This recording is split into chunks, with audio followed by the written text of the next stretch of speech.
Jamaah yang dirahmati Allah Subhanahu wa taala. Adapun keutamaan ibadah haji yang pertama yaitu dapat melebur dosa. Mengerjakan ibadah haji dapat melebur dosa. Abu Hurairah radhiyallahu an berkata, Nabi Muhammad sallallahu alaihi wasallam bersabda, barang siapa yang berhaji karena Allah, kemudian dia tidak bersetubuh dan berbuat kemaksiatan, maka dia pulang ke negaranya seperti anak yang baru dilahirkan ibunya. Hadis riwayat Bukhari dan Muslim. Nah, keutamaan yang kedua yaitu mendapat balasan surga. Ini diriwayatkan oleh Imam Bukhari dan Muslim dari Abu Hurairah radhiyallahu an, berikut bunyi sabda Rasulullah SAW yang artinya, umrah dan umrah yang akan datang dapat menghapus dosa, menghapus doa maksudnya di antara keduanya. Haji yang mabrur tidak ada balasan baginya kecuali surga. Hadis riwayat Bukhari. Yang ketiga yaitu haji sebagai jihad. Jadi haji itu juga termasuk dalam jihad. Ya, kita datang dari jauh, negaranya jauh, ke Arab sana, masuk sana sini, ya, kita sama dengan berjihad. Dari Hasan bin Ali dikatakan ada seseorang yang menemui Rasulullah SAW. Kemudian dia berkata, wahai Rasulullah, sesungguhnya aku adalah orang yang penakut dan lemah. Rasulullah SAW berkata padanya, mari berjihad yang di dalamnya tidak didapati duri, yaitu haji. Hadis riwayat Abdul Razak dan Tabarani. Nah, keutamaan yang keempat yaitu menjadi amalan yang paling utama. Keutamaan haji lainnya yaitu amalan yang paling utama, ya. Di dalam hadisnya itu beriman kepada Allah dan Rasulnya. Beliau ditanya lagi setelah itu apa, Rasulullah SAW menjawab, berjihad di jalan Allah, haji mabrur. Haji mabrur ialah haji yang tidak disertai dengan perbuatan dosa. Haji dikatakan mabrur jika selesai mengerjakan haji maka orang tersebut semakin zuhud hidupnya, tidak tergoda dengan gelimang dunia dan lebih mengedepankan kehidupan akhirat. Nah, yang kelima, orang yang melaksanakan haji adalah tamu Allah. Orang-orang yang berhaji dan umrah adalah tamu Allah. Jika mereka berdoa maka Allah mengabulkan doanya, dan jika mereka memohon ampunan maka Allah pun mengampuninya. Hadis riwayat Nasa'i, Ibnu Majah, Ibnu Hibban dan Ibnu Huzaimah. Nah, yang terakhir ya, keutamaan haji yaitu biaya yang dikeluarkan untuk haji sama seperti biaya jihad. Biaya jihad.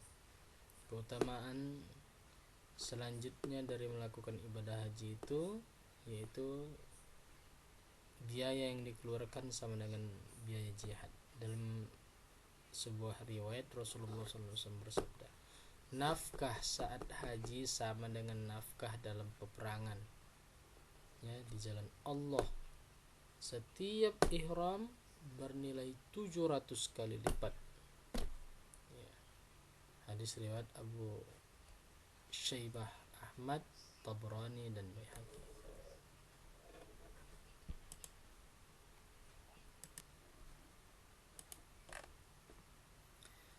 Seorang muslim yang baik tentu akan memilih makanan bukan hanya dari sisi kelezatan dan manfaat, melainkan juga kehalalan sebuah makanan.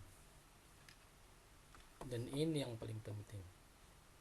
Lantas sebenarnya bagaimana hukum mengkonsumsi daging dop? Daging dop ini hewan yang berada di Arab, ya, bukan yang di Indonesia. Kalau di Indonesia itu ada yang sejenis dengan dop, tapi bukan dop, itu disebut biawak.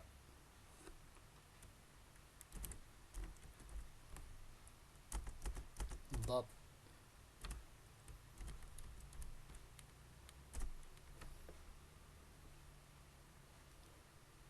dalam hadis riwayat Ibnu Umar, ya, kana nasun min ashabin Nabi sallallahu alaihi wasallam fihim Sa'dun fadhahabu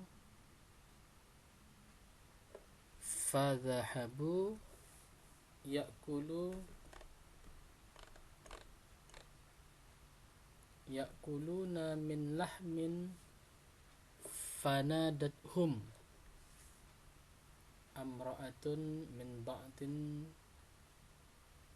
azwajin Nabi sallallahu alaihi wasallam innahu lahmu dabbin fa'amsaku faqala Rasulullah sallallahu alaihi wasallam kulu awit ta'amu fa innahu halalun aw qala la ba'sa bihi syakka fihi walakinnahu laisa min ta'ami. Artinya orang-orang dari kalangan sahabat Nabi Muhammad sallallahu alaihi wasallam yang diantara mereka terdapat Sa'ad, ya, sedang makan daging. Kemudian salah seorang istri Nabi sallallahu alaihi wasallam memanggil mereka seraya berkata, "Itu daging dok." Mereka pun berhenti makan. Lalu Rasulullah sallallahu alaihi wasallam bersabda, "Makanlah, karena daging itu halal."